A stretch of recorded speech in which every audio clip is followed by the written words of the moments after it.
मेरे Bachelorette party के दिन मैं बहुत खुश थी।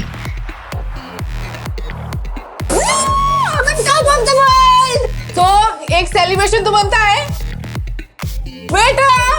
पर शादी के एक दिन पहले मेरे साथ ऐसा घिनौना हादसा हुआ जिसे बताने में भी मुझे शर्म आती है।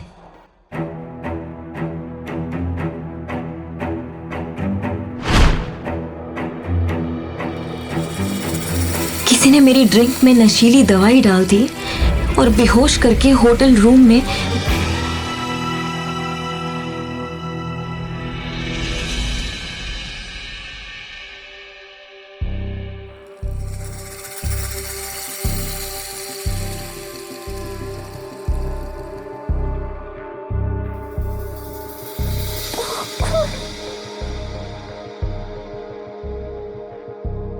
मैं ऋषि के साथ यहाँ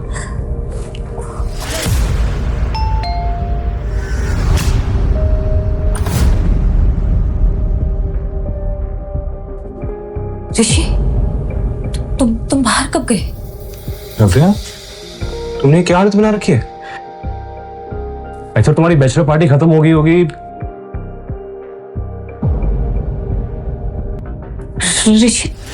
ऋषि मेरी बात सुनो। Don't you dare! अपनी जुबान से मेरा नाम भी मत लेना। ये बिस्तर, ये कपड़े, ये टाई और दारू के नशे में तुम्हारी सारी असलियत सामने आ गई। 2 दिन में हमारी शादी है और तुम कल रात को किसी और के साथ। नहीं, अब तुम्हारे साथ शादी करने का कोई मतलब नहीं।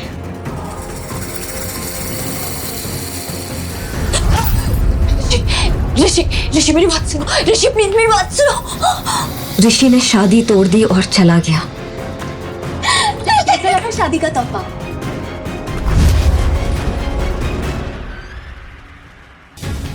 पर दूल्हा बदल गया। जो ड्रिंक मैंने कल रात पी थी उसमें नशीली दवाई उसी ने मिलाई थी। इतना बड़ा धोखा किया मेरे साथ कनिका। क्यों? क्योंकि मुझे ऋषि की साली नहीं, घर वाली बनना है। और बात रही तुम्हारी, तो तुम्हें तो मैं कभी खुश नहीं रहने दूंगी।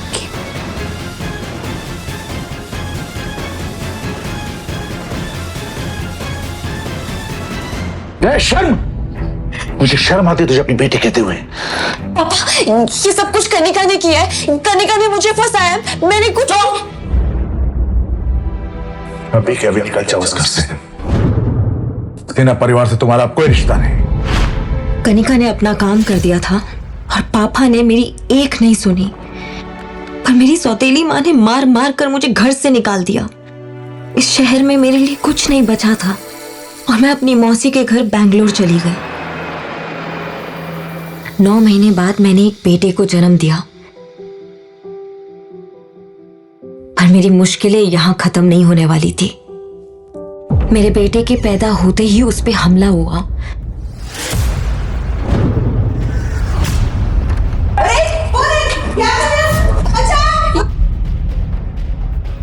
पर मौसी ने उसे बचा लिया।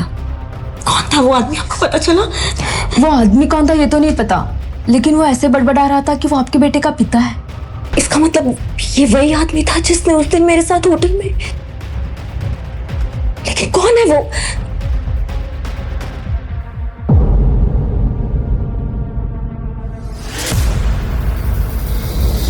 धीरे धीरे समय बीतता गया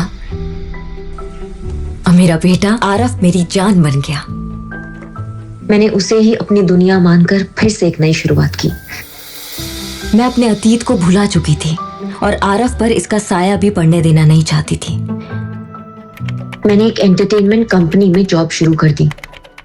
तभी एक दिन मम्मा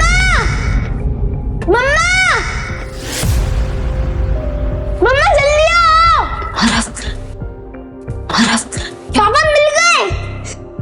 देखो हम दोनों के हाथों में सेम ही निशान है। आरफ, तुम। मैंने उस आदमी का चेहरा देखा और मैं जैसे खोई गई। उसकी आंखों को देखकर ऐसा लग रहा था कि जैसे उसका और मेरा कोई पुराना रिश्ता था। मम्मा यही मेरे पापा है ना? पापा को घर लेके जा रहे हैं। आरफ, ये क्या बोल रहे हो तुम? तुम्हारे पापा नहीं है क्या? हमारे मैनेजर वहां आए और डांटते हुए बोले, आरफ को बाहर लेके जाओ, हमारी कंपनी की सीईओ अविनाश आहूजा। आरफ, प्लीज, वो तुम्हारे पापा नहीं है। Hello. Navya, come to my cabin right now. Yes sir, yes sir. God, Aaraf तुम मेरे केबिन में बैठो, मैं आती हूँ। वो तुम्हारा बेटा था? क्या तुमने बोला था उसको ये सब करने के लिए? नो सर, मुझे तो पता भी नहीं था कि आप आने में हैं। और सच बताऊं तो मैंने इससे पहले आपको कभी देखा भी नहीं है। देखो, मैं आरव को नाराज नहीं करना चाहता। क्या हम परसों डिनर पे चल सकते हैं?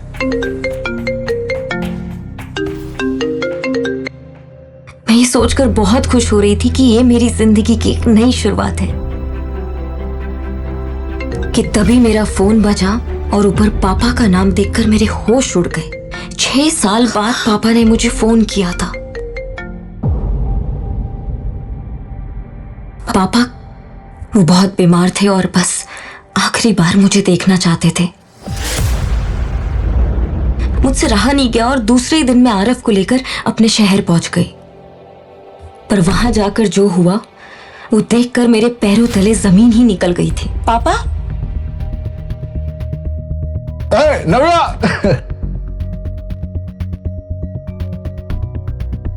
आपने तो कहा था आपकी तबीयत खराब। अरे मैंने मजाक किया था।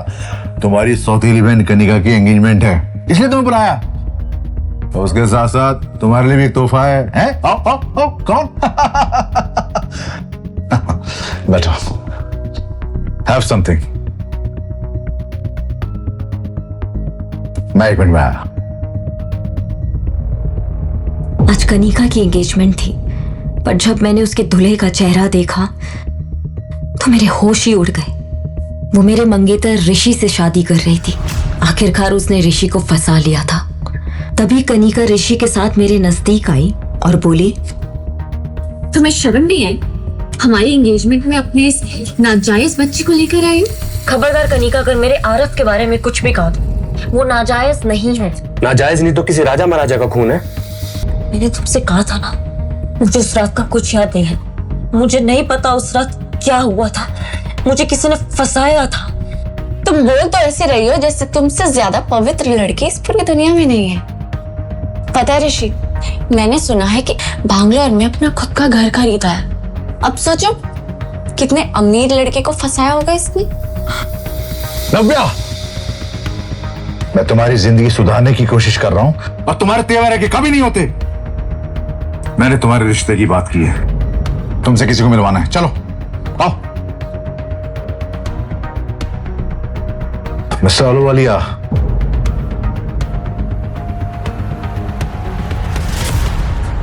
मिस्टर अहलूवालिया, अगर आप हाँ गए तो अभी रिश्ता पक्का कर देते हैं। मैंने उस आलूवालिया का चेहरा देखा तो मेरे होश उड़ गए। उम्र में वो मेरे पापा से भी बड़ा था और उसको मैंने कई बार टीवी पर देखा था। वो औरतों को छेड़ने के मामले में कई बार जेल जा चुका था। मैंने पापा की ओर गुस्से से देखा और बाहर निकल आई। नव्या, चलो। नव्या, तुम्हें तभी नाम की चीज है कि नहीं? कितना बुरा लगा होगा मिस्टर अहलूवालिया को। पापा, वो इंसान नहीं, वो राक्षस है। कितनी औरतों ने उस पर केस किया, फिर भी मुझे नरक में डाल रहे हैं। अरे वो पैसे वाले हैं और पैसे वाले को सब माफ होता है। तुम्हें उससे शादी करनी है बस, और बदले में। पापा बोलते बोलते रुक गए, पर मुझे उन पर शक हुआ। बदले में क्या पापा? बदले में तुम्हें अपनी माँ की केमिकल फैक्ट्री ऋषि के नाम करनी होगी, तभी कनिका की उससे शादी हो पाएगी। गॉड, बिल्कुल भी नहीं। वो फैक्ट्री किसी के नाम नहीं होगी मेरे जीते जी, और मैं इस बुढ़े आलूवालिया से कभी शादी नहीं करूंगी। जो ड्रिंक पापा ने मुझे ऑफर की थी उसमें नशे की गोली थी, जिसकी वजह से मैं बेहोश हो गई।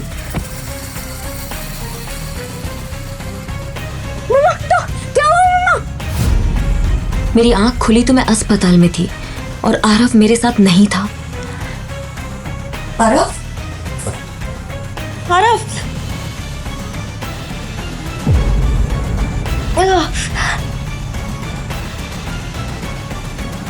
आरव, आरव, एक्सक्यूज मी, आपने मेरे बच्चे को देखा है क्या? छोड़ा।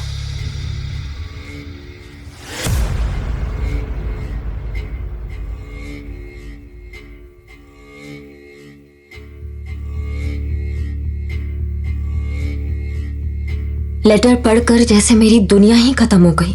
वो लेटर मेरे पापा ने छोड़ा था और उसमें लिखा था, तुम्हारा नाजायज बेटा हमारे कब्जे में है, अगर उसकी सलामती चाहती हो तो शादी के पेपर्स पर साइन करके हमारे घर आ जाओ।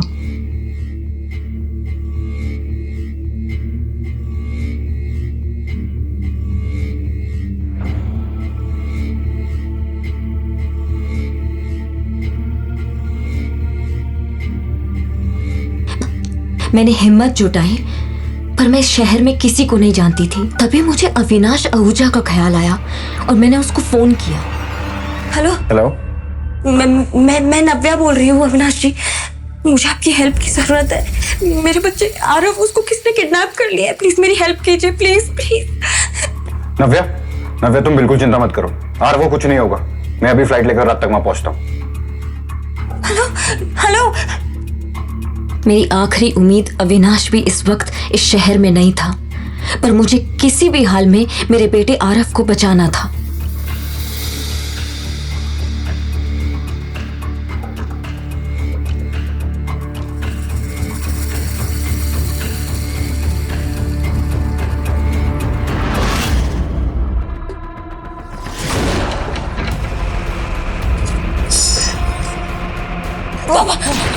बिल्कुल भी चालाकी मत करना प्लीज, नहीं तो मेरे बेटे को बचाने के चक्कर में एक बेटी को अपने बाप पे गोली चलानी पड़ेगी। प्लीज बाबा, बिल्कुल जल्दी आओ बेटा, मामा के पास आओ, जल्दी जल्दी आओ, जल्दी आओ। और कितना तड़पाओगी नव्या? मैं तो तुम्हें महारानी बना कर रखना चाहता, मगर अगर तुम कैदी बनकर रहना चाहती हो तो कैदी बनाकर रख लेगी। मेरी दोनों ओर खतरा मंडरा रहा था, पर आरव के लिए सब कुछ जायज था, इसलिए मुझे मजबूरन आलूवालिया से शादी करने के लिए मैरिज पेपर्स पर साइन करना पड़ा। अब आरव से मुलाकात होगी। वक्त भी कितना जल्दी बदलता है ना नव्या। 6 साल पहले तुम ऋषि के साथ थी और अब देखो तुम आलूवालिया के साथ। वैसे आलूवालिया की दूसरी बीवी कहाँ गई, किसी को कुछ नहीं पता। तुम जरा बच के रहना ना नव्या। तुम भी जरा बच के रहना करने का, क्योंकि ऋषि तुमसे शादी कर रहा है मेरी प्रॉपर्टी के लिए। कहीं उसको प्रॉपर्टी मिलने के बाद वो तुमको ना छोड़ दे। खबरदार नव्या, अगर ऋषि के खिलाफ एक शब्द भी बोला तो। सर, तुम्हें अपने बच्चे की जान की चिंता नहीं है, इसलिए इतना नाटक कर रही हो? मेरी बात ध्यान से सुन लो, आलू वाले से शादी करने में ही हम सबकी भलाई है। चलो। नहीं पापा, चलो चलो।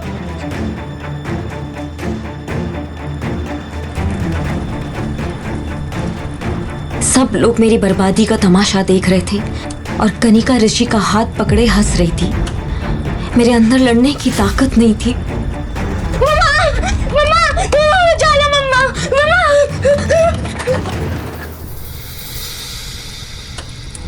शादी के फेरे लेते हुए बस मुझे आलूवालिया की हवस भरी आंखें दिखाई दे रही थी।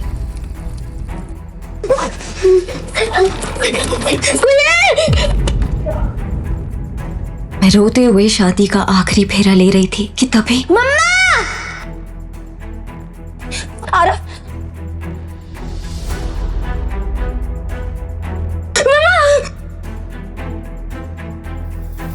मम्मा!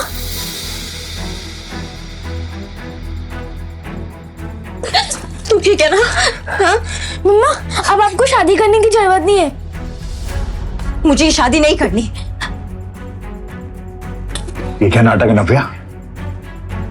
तुम्हारे बेटे को तुम जिंदा देखना चाहती हो या नहीं? बहुत हो गया, अब मैं आपसे बिल्कुल नहीं डरने वाली पापा, और मेरे बेटे को कोई छू भी नहीं सकता। आरव, जल्दी आओ। सब देख रहे हैं नव्या, लोग देख रहे हैं। अभी भी समझ जाओ, उन्हें बहुत भारी पड़ेगा।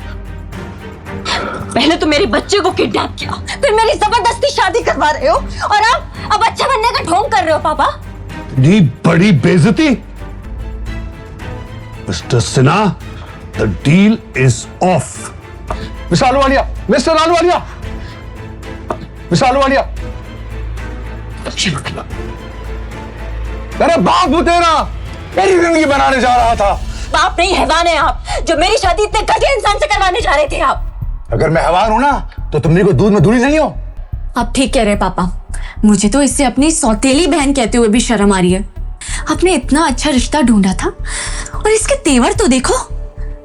तू और तेरा बच्चा मेरे हाथों से बचोगे नहीं। अगर किसी ने उस बच्चे को हाथ भी लगाया तो मुझसे बुरा कोई नहीं होगा।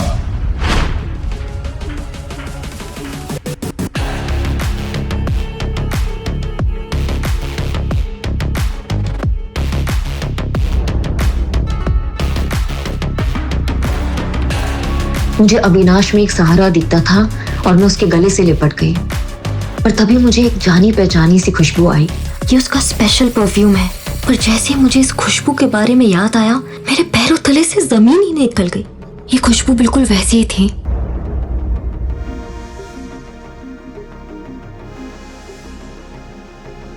नव्या, क्या तुम मुझसे शादी करोगी अभी इसी वक्त? आगे क्या होगा नव्या और उसके बेटे आरव के साथ? आगे की कहानी जानने के लिए देखें अगला एपिसोड सिर्फ पॉकेट FM के YouTube चैनल पर, और द रिटर्न के सारे एपिसोड्स को सुनने के लिए डिस्क्रिप्शन में दी लिंक से डाउनलोड करें पॉकेट FM ऐप।